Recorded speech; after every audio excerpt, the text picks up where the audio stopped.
नमस्कार, स्वागत है आपका। डेली 24 भारत देख रहे हैं आप और मैं हूं आपके साथ लता।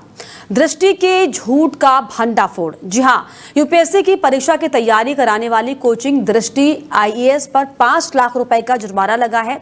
सेंट्रल कंज्यूमर प्रोटेक्शन अथॉरिटी यानी कि सीसीपीए ने कोचिंग पर इतना बड़ा जुर्माना ये कहते हुए लगाया कि उसने 2022 की यूपीएससी यानी कि सिविल सर्विसेज परीक्षाओं के लिए जो है रिजल्ट को लेकर भ्रामक विज्ञापन दिया था।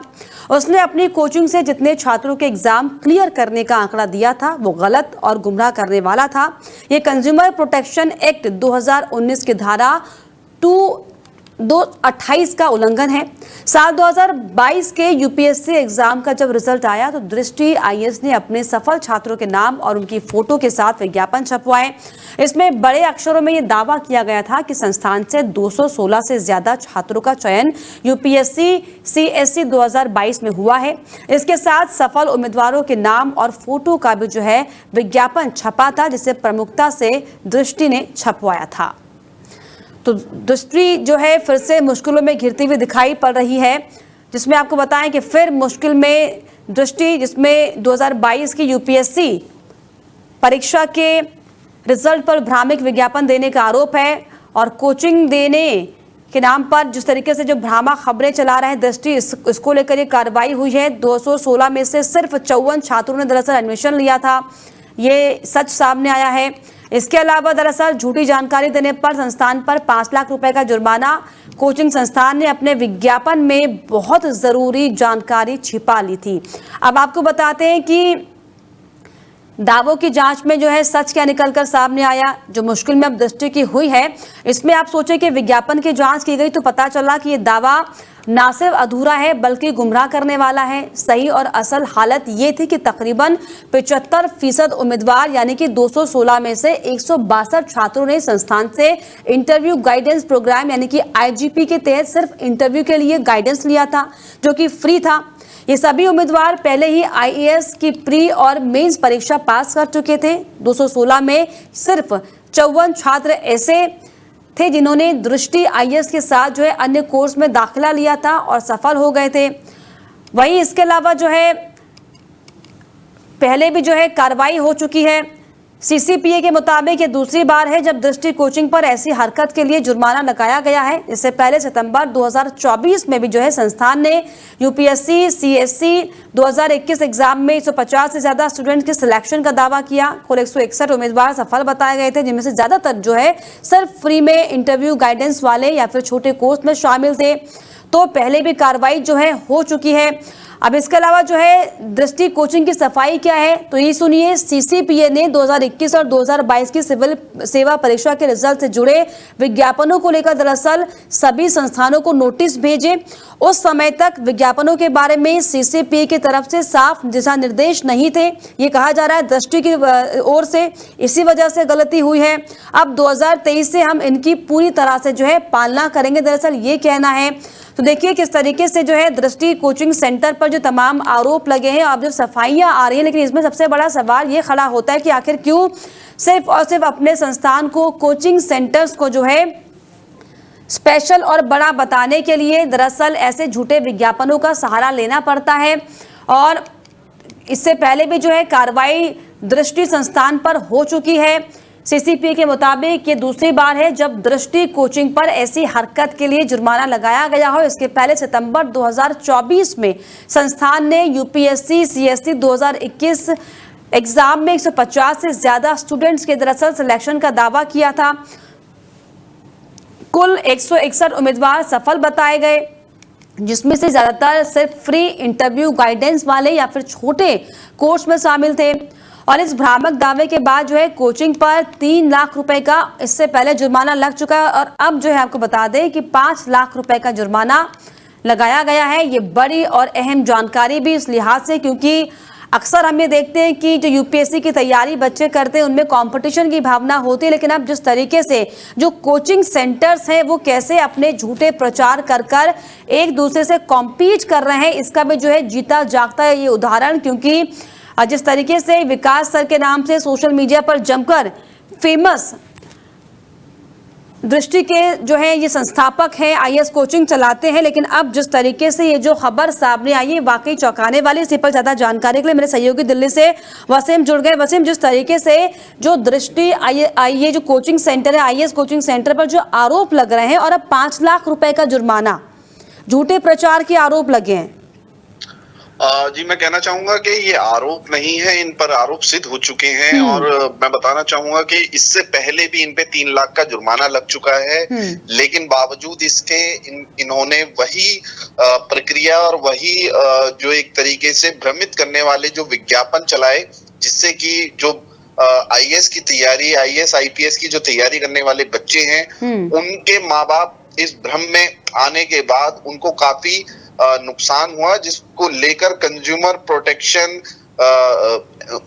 अथॉरिटी ने इन पर 5 लाख का जुर्माना लगाया है। लेकिन अभी तक इनके इंस्टीट्यूट की तरफ से कोई भी प्रतिक्रिया नहीं आई है। लेकिन जिस तरीके से हालांकि प्रतिक्रिया नहीं आई है, लेकिन ये जो है सफाई जरूर पेश की जा रही है इस पर कि दरअसल हमें जानकारी नहीं थी इस बात की, जो नए एक्ट लागू हुए हैं उन पर अब गौर किया जाएगा। लेकिन सवाल ये है वसीम कि आखिर क्यों, हालांकि हम यूपीएससी के बच्चों में जरूर कंपटीशन की भावना देखते हैं, लेकिन अब जिस तरीके से मार्केट्स में ये जो अच्छे रेटिंग वाले कोचिंग सेंटर्स हैं, क्या इस तरीके से अपने आप को बेच रहे हैं झूठा प्रचार कर, ये बहुत बड़ा सवाल। जी बिल्कुल, मैं बताना चाहूंगा कि दिल्ली के अंदर खासकर देखा गया है कि एक मार्केट हब बनाया जा रहा है आईएएस कोचिंग को लेकर। बच्चों को इस तरीके से प्रेटेंड किया जाता है, इस तरीके से प्रेजेंट किया जाता है कि आईएएस जैसा एग्जाम आप अपनी मेहनत से खुद इसको क्रैक नहीं कर सकते, इसके लिए आपको किसी ना किसी इंस्टीट्यूट, बड़े बड़े इंस्टीट्यूट जो कि एडवर्टाइजमेंट चला रहे हैं, उनके थ्रू ही जाना पड़ेगा। तो जो जिस तरीके से भ्रामक जो सामग्री जो इन लोगों के द्वारा फैलाई जा रही है, बड़े बड़े आपने देखा होगा कई रील्स इनकी आती हैं, पॉजिटिव वे में आती हैं, लेकिन उसके पीछे जो तर्क दिया जाता है वो तमाम तर्क कमर्शलाइजेशन है। एजुकेशन का कोई कॉन्सेप्ट इनमें नजर नहीं आता है।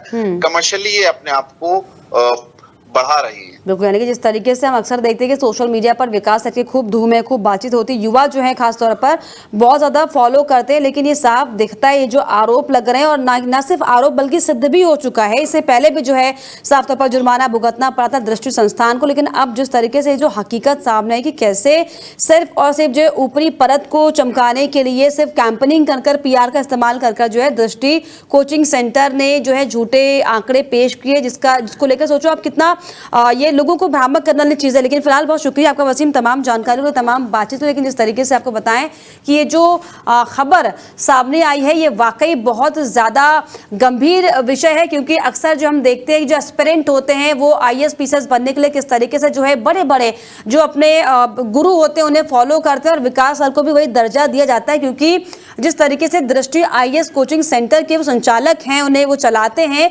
और जितना भरोसा लाखों हजारों छात्रों का उन पर है, लेकिन जब इस तरह की खबरें सामने आती हैं तो ये उन भरोसे पर पानी फेरती हैं, क्योंकि ये जो आरोप बार बार लग रहे हैं बिना आग के धुआं नहीं लगता। और अब जिस तरीके से ये जो पुख्ता तौर पर बात क्लियर हो गई है कि दरअसल ना सिर्फ ये आरोप है बल्कि ये सच्चाई है कि जो दृष्टि आईएएस कोचिंग सेंटर है वो दरअसल झूठे आंकड़े पेश कर जो है बच्चों को अट्रैक्ट करने की कोशिश कर रहे थे। आगे बढ़ेंगे। बिहार चुनाव की तैयारी पर सीईसी की प्रेस कॉन्फ्रेंस जो है आज की गई है। इसमें चुनाव आयुक्त ने 100% वेबकास्टिंग की बात कही। बिहार में सफलता के साथ जो है एसआईआर की प्रक्रिया पूरी हो गई है, ये भी दरअसल उन्होंने बयान दिया, और फोटोज जो प्रत्याशी की होंगी वो कलरफुल होंगी, ये बयान दिया गया। बिहार चुनाव से पहले मुख्य चुनाव आयुक्त ज्ञानेश कुमार के बिहार दौरे का दरअसल आपको बताएं कि आज दूसरा दिन था, जिसमें जहां उन्होंने चुनाव की तैयारियों का जायजा ले रहे हैं, और इसको लेकर जो उन्होंने इस कड़ी में आज प्रेस कॉन्फ्रेंस भी की, चुनाव आयोग की तैयारियों के बारे में बताया। उन्होंने बिहार के मतदाताओं का मैथिली भाषा में अभिवादन किया। उन्होंने वोटरों के आह्वान करते हुए ये कहा है दरअसल कि जैसे हम त्योहारों को मनाते हैं उसी तरह से लोकतंत्र के पर्व को उत्सव के साथ मनाएं। उन्होंने लोगों से वोट करने के लिए कहा। वोटर आईडी कार्ड में वोटर आईडी नंबर बड़ा होगा, ये भी उन्होंने कहा। उन्होंने कहा कि ईवीएम की काउंटिंग में कोई भी गलती नहीं होगी, तो सभी वीवीपैट की गिनती भी की जाएगी। इसके अलावा उन्होंने दरअसल बैलेट वोट की भी गिनती अनिवार्य होने की बात कही। इसके अलावा क्या कुछ उन्होंने कहा, सुनिए।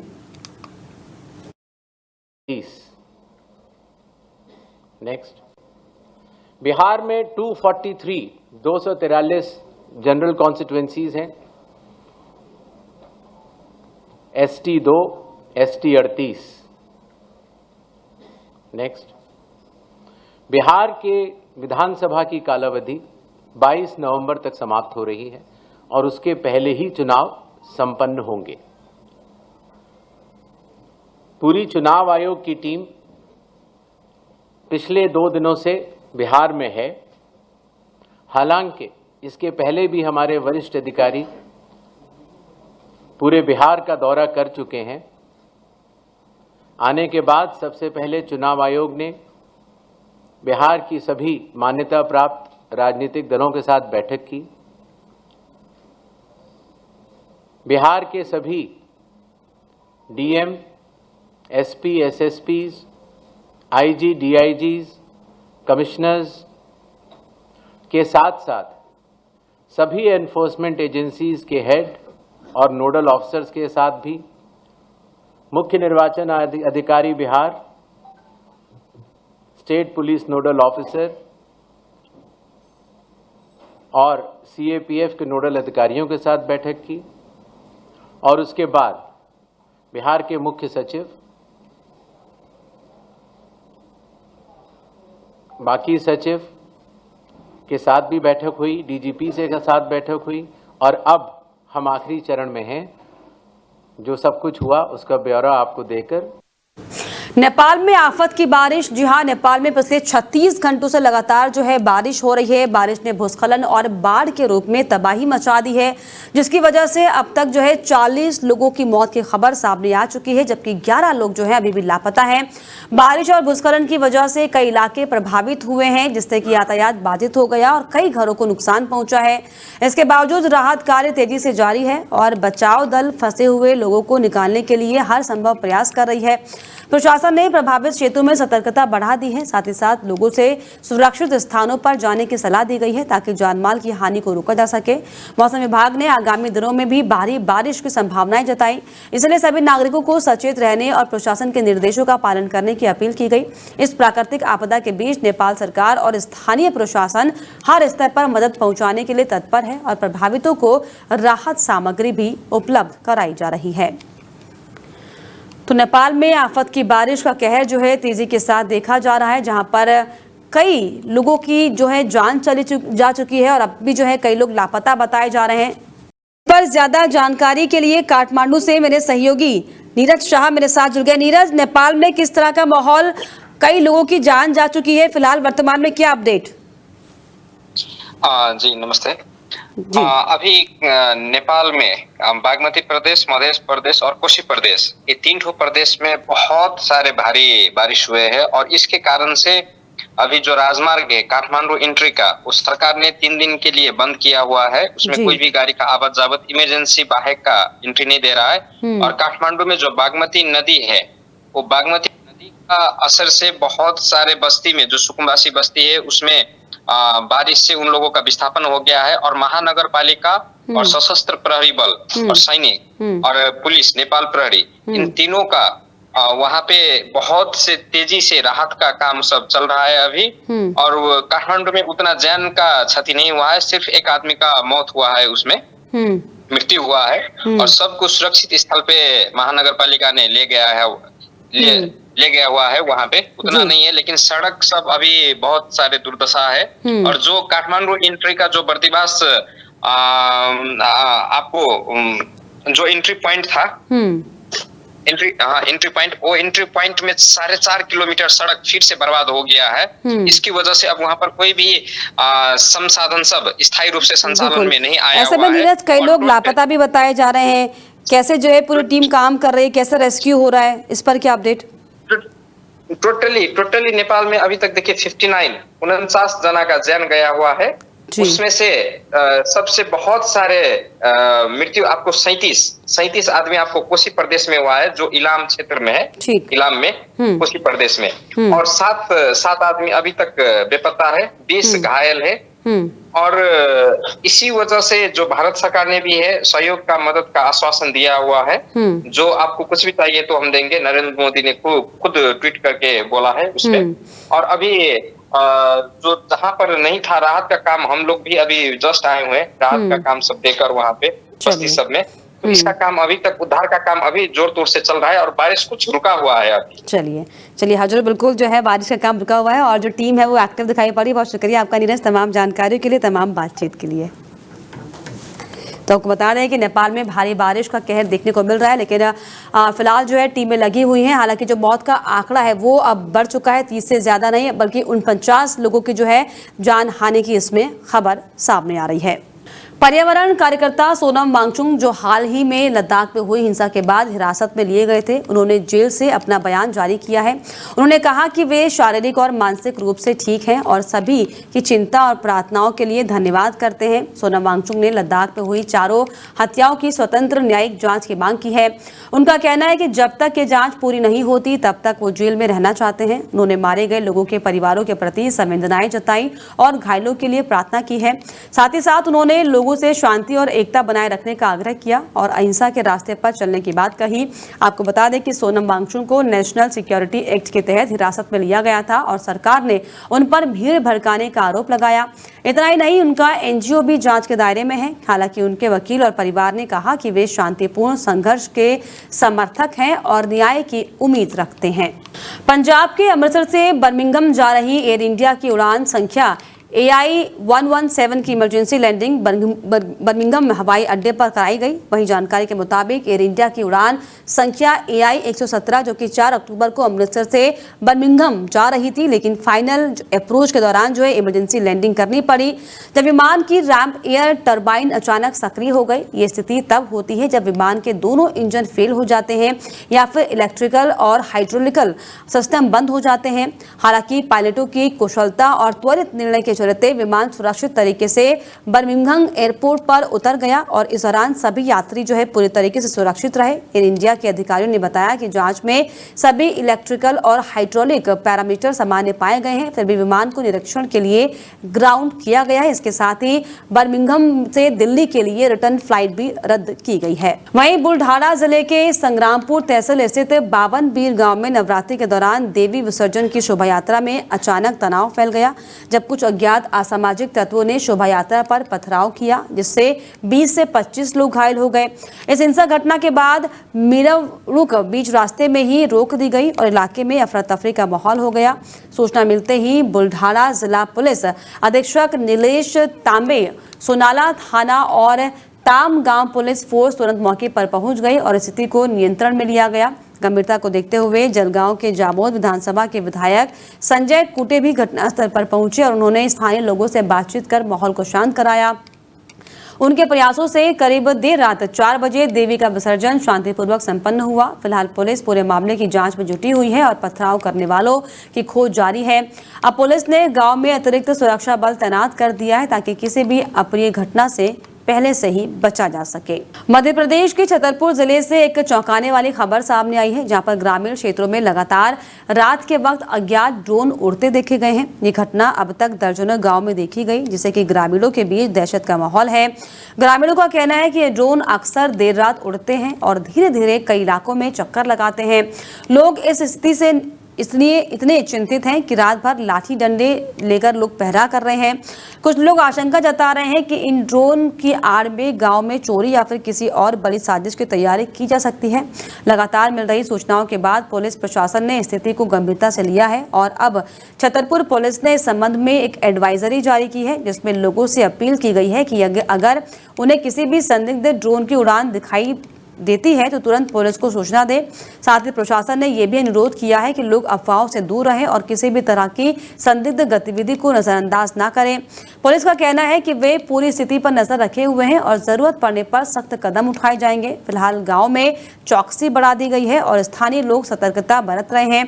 अब प्रशासन की निगरानी जारी है और ग्रामीणों से भी सहयोग की अपील की गई है। बराबर कल भी, अभी कल और परसों 2 दिन बिल्कुल हमारी छत से लगभग ज्यादा नहीं तो 15-20 मीटर ऊपर, ज्यादा ऊपर भी नहीं था, 15 मीटर हो गया, 10 मीटर ऊपर घूमता रहा बराबर। कल भी घूमा, परसों भी घूमा, ये एरिया में पूरा। क्या घूमा? और इसी के साथ इस बुलेटिन में फिलहाल इतना ही। देश और दुनिया के तमाम खबरों के लिए आप देखते रहिए दिल्ली 24 भारत। नमस्कार।